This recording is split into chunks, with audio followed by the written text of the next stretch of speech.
नमस्कार मित्रांनो, महात्मा ज्योतिबा फुले कर्जमुक्ती योजनेअंतर्गत जे शेतकरी नियमितरित्या आपले कर्जाची परतफेड करतात त्या शेतकऱ्यांना 50,000 रुपये प्रोत्साहन अनुदान रक्कम दिली जाते।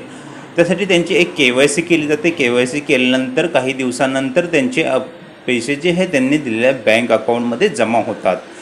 तर आता काही दिवसापूर्वी म्हणजे 22 तारखेलाच एक नवीन लिस्ट जारी करण्यात आलेली आहे की जे शेतकरी पाठीमागच्या 2021-22च्या कर्जमुक्ती महात्मा फुले कर्जमुक्ती अनुदानामध्ये पेंडिंग राहिले होते, ज्यांचे पैसे मिळाले नव्हते, ज्यांचे लिस्टमध्ये नाव आलते, विशिष्ट क्रमांक आलता पण त्यांनी KYC केले नाही, अशा शेतकऱ्यांचे परत एकदा पेंडिंग लिस्टमध्ये नाव आलेले आहे। त्यांनी आपली KYC करून घ्यावी आणि त्यांचे पैसे मिळतील। तर यामध्ये खूप शेतकऱ्यांच्या मनामध्ये काही प्रश्न आहेत, त्या प्रश्नांचे पण आपण या व्हिडिओमध्ये उत्तर देणार आहेत। सर्वात पहिला प्रश्न म्हणजे की कर्जमाफी ही सर्वांसाठी आहे का?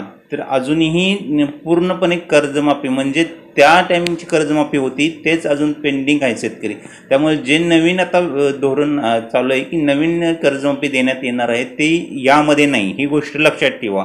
खूप सारे शेतकरी म्हणत आहेत की आमची बी कर्जमाफी यामध्ये नाही, तसं नाही। जे पेंडिंगचे आहेत त्यांना अजूनही प्रोत्साहन अनुदान मिळालं नाही 50,000चे, त्यांच्यासाठी ही KYC आहे, ही महत्त्वात घेण्याची खूप महत्त्वाची गोष्ट आहे।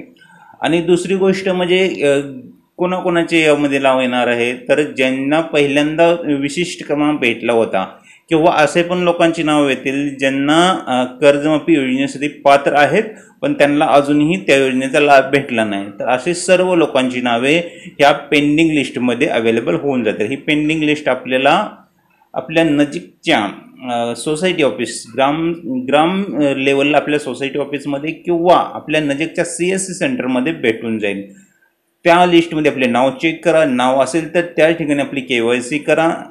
KYC बँकमध्ये किंवा CSC सेंटरमध्ये होऊन जाईल। तर व्हिडिओ सर्वांना शेअर करा, व्हिडिओ आवडला तर व्हिडिओ लाईक करा, चॅनलला सबस्क्राईब करा। असेच महत्त्वपूर्ण व्हिडिओ आपल्या चॅनलवर रोज अपलोड होत राहतात। धन्यवाद।